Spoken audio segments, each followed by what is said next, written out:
Travis, what did I say after morning AM Joy this weekend? Get me Wendell Potter? Yeah, he is. Well, I mean, I've been a fan for a while because he's so good at explaining healthcare, which we've all been talking about due to personal experiences recently. And so he's a former health insurance company executive, which is why he speaks with such authority on this. I'm just thrilled to welcome him. Good morning, Wendell. Good morning, Stephanie. How are you? I'm fine. Do people make Mr. Potter jokes to you from stop It's a it. Wonderful Life? Mr. Potter jokes, Harry Potter jokes. Oh, The name. There you go. But you used to be a warped, frustrated old insurance executive, and now, Yes, I used to be Mr. Potter. Sam Wendell. yeah. Well, Wendell, thank you so much because honestly, as you know, healthcare can be, and I was going to tell you my own story. I'm just wading through this right now. It can be so complicated. So people know you're a New York Times best-selling author, former health insurance industry executive, but an advocate now for Medicare for All, and you explained it more clearly than I've heard anybody explain it on Joy Reid's show this weekend. So first of all, thank you. Thank you.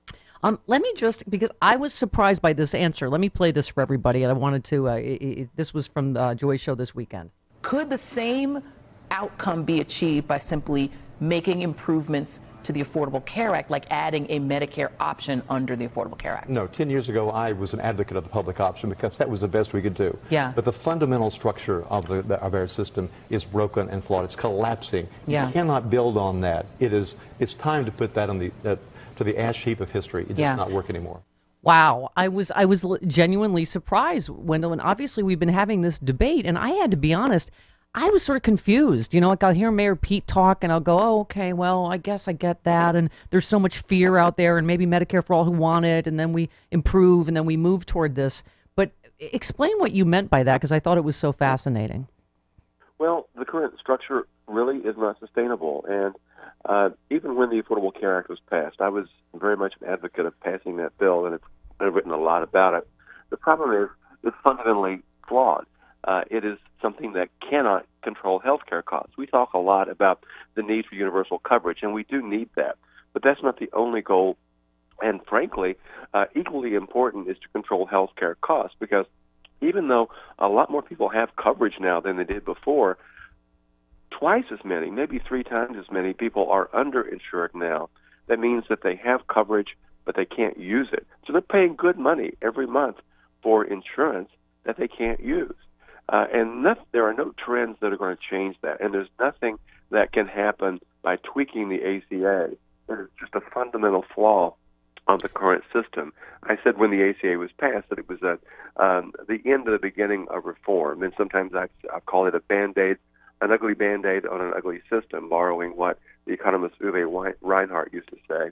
But it is time for us to seriously take a look at truly transforming our healthcare system, because its costs are completely out of control. Private insurance companies cannot control healthcare costs, nor do they really want to. Yeah, agreed. Let me ask you a question. Would that be the case had the Trump administration not been sabotaging the Affordable Care Act to the degree that they have? Is that part of why it's now broken, in your opinion, and we should move to Medicare for All, or what do you think?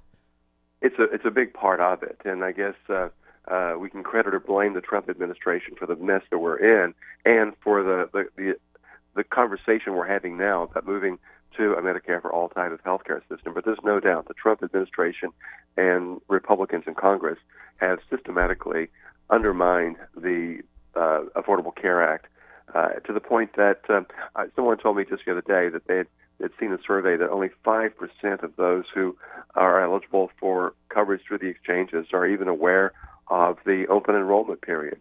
Right. Advertising, and so people are not aware of it. But the other thing is the cost is just prohibitively expensive for people who don't get a subsidy. Right. Well, I was just going to say this was my own experience, which is, I know, maybe atypical. And for someone that talks about this stuff, I found myself realizing when I'm like, this is really confusing, and I'm not sure I really understand it that well. Right. I've always gotten, like most people, employer insurance from my employer. But, I had to take a huge pay cut a few years ago. And I think, quite honestly, I never paid attention to where my doctor's in network or out of network. But I suddenly realized, Wendell, now that I've got to watch my by pennies like most people do, that none of my doctors are in network, and it makes a huge difference. But that wasn't the Affordable Care Act. That was my insurance company. It was, and that's so important, Stephanie, because people don't understand that you hear that people are so protective of their employer-sponsored health insurance, and it's important to have it if you can get it. Right. But it is being increasingly devalued by the insurance companies. I saw this when I was in the industry, but they have made it far, far less valuable through these limited networks. You might have your doctor might be listed in network today, but it might not be in there tomorrow. Right. Yeah. It's not that it changes every year. It can change within the benefit year. I was noticing that, again, because I hadn't thought about it, I realized I was getting a lot of these, this is what we pay zero on this. Here's the bill you submitted, and so I just thought, oh, my insurance sucks. So when I keep hearing people say they love their private health insurance companies, I'm like, I don't. I mean, I honestly don't think they do. I think we're hearing that people are saying that, but I haven't heard anyone tell me directly. Have you? No, but Wendell, speak to the fear, because I think because we're in a genuine crisis with Trump in the White House, I think people, as you know, are afraid. And that's what really resonated with me this weekend, is you saying, hey, I know that was my job as an insurance company executive, is to fearmonger about Medicare for All, because I think people are like, we just want things to go back to normal, and if people feel safer with building on Obamacare. But explain how we overcome that fear of change. Well, it's true. I'll just say that part of my job, as you noted, was to scare people, to engage in fear-mongering campaigns, to make people fear any kind of reform that the industry didn't want, and that went back to the Clinton administration when I was doing that.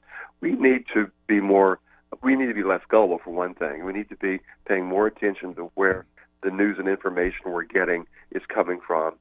Be very skeptical, particularly when you're seeing a TV ad or a Facebook ad. I've seen some of the Facebook ads that are coming out from the front group that the industry has put together this year. Anything that you see that is designed to make you fear, to make you wonder about the changes being proposed, be very skeptical and look to see where that's coming from. Yeah. I mean, you mentioned Mayor Pete a moment ago.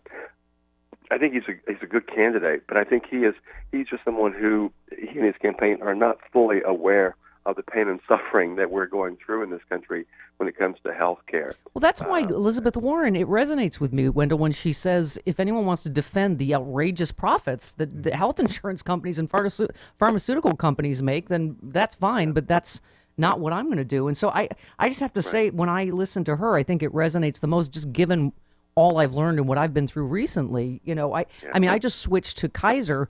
I haven't even started yet, but it's still expensive, Wendell. It's still expensive. It's just it's better coverage than I had, and where at least doctors are covered. But Wendell, let me. You tweeted one of the reasons why people are happier on Medicare is because they get better service for one thing, and their costs are typically lower.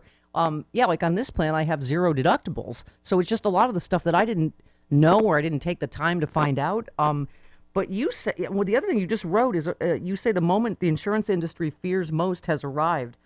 Explain that. Yeah, I was in a meeting with my CEO before I left, and someone asked him what he feared most, and he said he feared that his customers, or the company's customers, the employer customers in particular, would begin to question the industry's value proposition, which of course is jargon. But what he meant by that employers in particular would begin to realize they'd been sold a bill of goods, that the industry, the insurance companies, cannot control healthcare costs, like I said.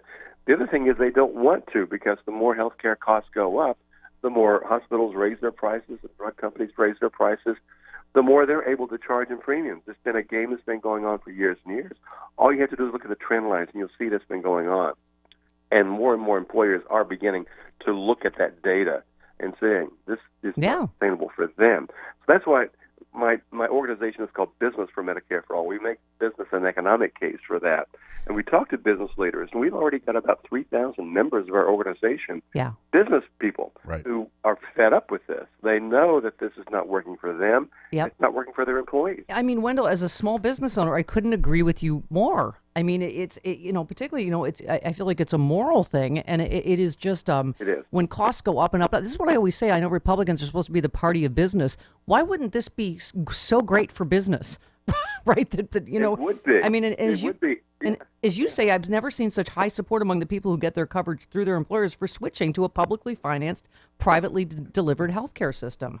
Yeah, yeah. Support for it is going up, and and that's why the industry is really scared right now, because they're seeing not only are employers waking up, but the rest of us are too. We're seeing that this system is costing us far more than it needs to, and our access to providers is being limited, and we're not having good outcomes.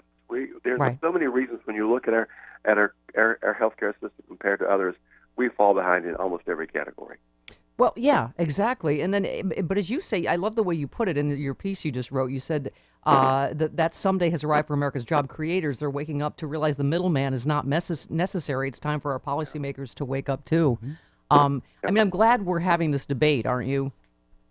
I'm very glad we're having this debate, and maybe this time we will get serious about truly transformative change. And I use that word because I think reform doesn't quite get it. You can tweak around the edges like we've done in the past. We really need to, what we've been doing is driving a decrepit car, one that is falling apart. We think if we can just keep taking it into the shop, and it's costing us more and more every time we do that, but we still are somehow wedded to it. We think it's something we got to keep. We don't have to keep it. It's time to trade it in. And I saw one economist actually said Warren's plan would not raise taxes on the middle class. So it is interesting. There's just, there's obviously a lot of room for debate, but you go back to Obama saying in a perfect world, you'd start with you'd do single payer. And I know, at the time we were like, we should have stuck with that position so we would have at least gotten a public option. But now we're kind of like coulda, shoulda, woulda, right? We're where we are, which is why what you say. Exactly right. Yeah. Yes, it's too bad that back then he and Democrats in Congress weren't bolder, but I get it. But now we are, and we're seeing that they were not bold enough. Our costs have gone up so rapidly since the Affordable Care Act was passed. Yes, we have a lot more people who have insurance. Like I said earlier, about 30% of those who get their coverage through the Obamacare exchanges are underinsured. They can't use their coverage. Yeah. It makes no sense. They're going bankrupt. They're going to GoFundMe to beg for money to cover their deductible. Wendell, we all have friends and family. We all do who've had to do GoFundMes. I've had one friend that lost her house the first time she got cancer. It's just an absurd system, this for-profit thing. It's immoral, and I just think I thank you for speaking. Your former, the evil Mr. Potter has been replaced by Wendell. Gandhi Mr. Potter. Yeah, by Wendell. Yeah. Yes, only Wendell now. Mr. Potter's gone. Thank you so much for speaking out. Seriously, I really believe you're saving lives, and if we could get there, as you say, and be bold, we're going to save a lot more. So Wendell Potter, thank you so much for speaking out so clearly for the rest of us. Oh, thanks for reaching out to me, and thanks for having me on the show. You take care now. All right, you too, Wendell.